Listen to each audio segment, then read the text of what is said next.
Les trois cercles tactiques. Qu'est-ce que c'est que les trois cercles tactiques? C'est tiré déjà des protections rapprochées que j'ai pu opérer, où on a trois cercles de protection. Un qui est près du VIP, un deuxième qui est dans l'environnement du VIP et un troisième qui est très large pour anticiper sur l'arrivée du VIP. Moi, ce que j'ai fait, c'est que j'ai pris ces trois cercles-là et je m'en suis servi de la même manière qu'on s'en sert sur le terrain lorsqu'on tient une position. On a trois cercles également de protection qui sont un très proche, un deuxième médium, donc on appelle le cercle cœur, le cercle médium et le cercle fond, et qui doivent donner une réaction en fonction de la distance, en fonction de ce qui se trouve dans ces endroits-là. Moi, ce que j'ai fait, donc, je l'ai développé sur plein de domaines. Vous pourrez le découvrir dans mon livre Alerte, chaos imminent, et je le reprends sur d'autres livres. Mais je l'ai développé sur des zones de singularité. Les zones de singularité, c'est quoi? C'est un sujet qui n'est pas du tout développé dans la survie urbaine en cas de chaos, parce que les gens n'ont fait qu'analyser un certain nombre de paramètres et ont essayé de réfléchir. Mais ils ne se sont jamais trouvés sur le terrain, à part un ou deux. Donc forcément, ils ne pensent pas à ce genre de choses. Ils pensent à l'approvisionnement, mais c'est tout. En fait, ce que j'ai fait, c'est que je suis parti du principe qu'en période de chaos, on est comme dans une zone de guerre. Il faut être dans cette inclinaison mentale. C'est suffisamment anxiogène, je l'ai déjà dit, il n'y a pas besoin d'en rajouter. Mais justement, en ayant des protocoles comme ça de sécurité, avec des cercles tactiques, ça vous permet d'avoir des garde-fous. Donc, les trois cercles de singularité, c'est définir trois cercles autour de votre maison qui sont un aller-retour dans la demi-journée, un aller-retour dans la journée et un aller-retour en 2 jours, donc qui va nécessiter un bivouac. À partir du moment où vous êtes dans c'est vous qui allez définir en fait cette zone-là à l'intérieur, je veux dire en périphérie de votre domicile, de votre lieu de vie. Dans ces trois zones, vous allez définir toutes les singularités positives et négatives. Qu'est-ce que ça veut dire? Positive, ça veut dire tout ce qui va être de l'ordre de l'approvisionnement que vous pourrez faire en période de chaos, une fois que vous n'aurez plus rien ou avant d'attendre évidemment que vous n'ayez plus rien. Donc ça va être tout ce qui est magasin, tout ce qui est jardin collaboratif, vous savez, ce genre de choses-là, les ruisseaux, des puits, des choses comme ça. Donc tout ce qui va vous permettre de vous approvisionner. Évidemment, lorsque nous habitions dans les Hautes-Alpes, il y avait de l'eau partout, donc je n'ai pas besoin de stocker de l'eau. On en stockait au cas où il y avait une contamination quelconque, mais on n'a pas besoin de stocker de l'eau à partir du moment où il y a de l'eau partout. On la filtrera, on la purifiera et tout ira bien. Donc ça c'est pareil, c'est à vous de l'adapter. Je vais beaucoup plus en profondeur dans le livre. Là, c'est juste pour que vous compreniez qu'est-ce que c'est que les trois cercles tactiques. Donc c'est des cercles d'une distance différente autour de votre lieu de vie qui va vous permettre de vous approvisionner. Donc comme je l'ai dit, en une matinée aller-retour, tout ce que vous allez pouvoir avoir dans votre zone.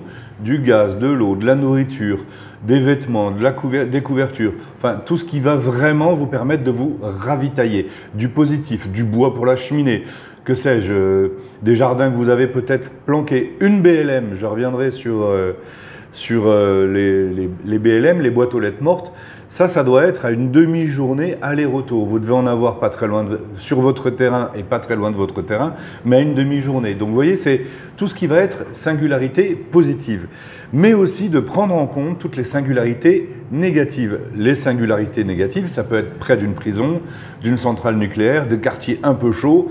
Tout ça, ça doit être détaillé dans vos trois zones de singularité. Il vous faut aussi penser qu'en cas de guerre, vous devez avoir des zones où vous pourrez vous mettre à l'abri. Ça nécessite un très très long et gros travail de fond où vous allez devoir balader dans votre quartier, regarder où est-ce que vous avez des zones à couvert, s'il y a des gens qui se mettent là, quel mur est épais, où est-ce qu'il y a une tranchée, où est-ce qu'il y a des tunnels qui passent sous les routes pour éventuellement passer s'il y a quoi que ce soit. C'est vraiment être dans une attitude parano, mais ça vous sauvera la vie le jour où vous en aurez besoin. La zone médium, donc vous avez la zone cœur qui est tout autour de votre maison. À partir de la zone médium, il faut considérer que vous puissiez faire un bivouac parce que vous êtes piégé, coincé, que vous ne pouvez pas faire le retour tout de suite, y compris dans la zone de fond. Je rappelle, zone de cœur, médium et fond. Dans cette zone-là, eh bien, c'est toujours pareil, c'est de réfléchir à des points, des singularités positives et négatives, mais surtout d'anticiper sur des potentiels bivouacs que vous pourrez faire, ou que vous serez obligé de faire, et où vous serez en sécurité. Avec toujours des petites portes de sortie, des chemins de traverse, toujours regarder ça. Ça, c'est très très important que vous puissiez faire ce point-là. Et là, je vous invite à le faire avec une carte. Sur mes stages de survie urbaine, c'est ce que je fais avec les stagiaires, c'est-à-dire que je leur demande de venir avec un cahier, stylo et une carte de chez eux. Et on détaille tous les points stratégiques. Évidemment, vous avez des logiciels qui existent où vous pouvez mettre des paramètres de une demi-journée aller et retour et en disant que c'est en marchant. Évidemment, il faut partir du postulat le plus dramatique, c'est que vous n'avez plus de voiture, plus de vélo, plus rien. Donc, il faut pouvoir vous débrouiller. Vous mettez sur ce logiciel-là que vous trouverez sur Internet. Eh bien, je mettrai en description d'ailleurs les sites qui existent. Vous pouvez mettre votre lieu de vie, la vitesse à laquelle vous allez marcher, et lui, il va vous cartographier tout ça. Et ça, c'est vraiment très important et très intéressant. Vous avez évidemment des zones où vous ne pourrez pas passer à une demi-journée de marche. Si vous avez des pics ou des montagnes abruptes, ça ne passera pas. Donc, il va vous dégager et ça va vous permettre aussi d'avoir une vue d'ensemble sur votre zone, de savoir si c'est vraiment une bonne zone ou pas.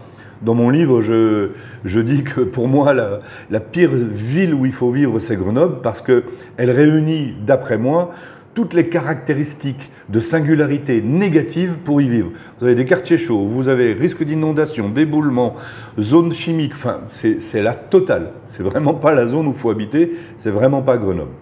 Voilà, pour faire un petit checklist final, on n'oublie pas 3 cercles de singularité positive, négative. Le cercle de cœur, une demi-journée aller-retour. Cercle médium, une journée aller et retour. Cercle de fond, une journée aller bivouac et retour. Et là-dedans, vous regardez tout ce qui est positif, tout ce qui est négatif, qui va vous permettre de survivre ou qu'il faudra éviter. Be aware, be ready, soyez conscient, soyez prêts.